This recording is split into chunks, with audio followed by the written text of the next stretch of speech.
सोनुष पप्पा काय आपण उभे उभे मारायला जाऊन येऊ.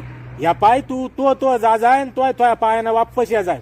मला काही आग्रह करायचो नको की चला म्हणून माझ्या संग. अहो कधी बी तुम्हाला मारायला चला म्हणलं की तो जा जाय तो जा जाय. तुम्हाला का खाते गावते तिथं? खात नाही पण मला नाही या वाटत ग. काऊन नाही या वाटत? मला असं फसवणूक झाल्यासारखं वाटतं सोनूची मम्मी.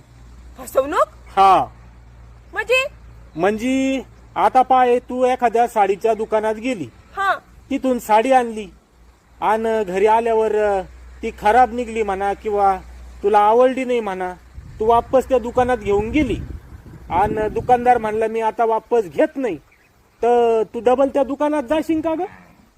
सांग ना मला, खरं सांग, जाशील त्या दुकानात? मी कशाला जाईन त्या दुकानात? म्हणजे मग एवढे पैसे गेलेले राहील आणि ती साडी जर घरी आल्यावर खराब निघली आणि मी जर वापस करायला गेलं त्याने ती वापस घ्यायला पाहिजे ना. आणि जर त्याने वापस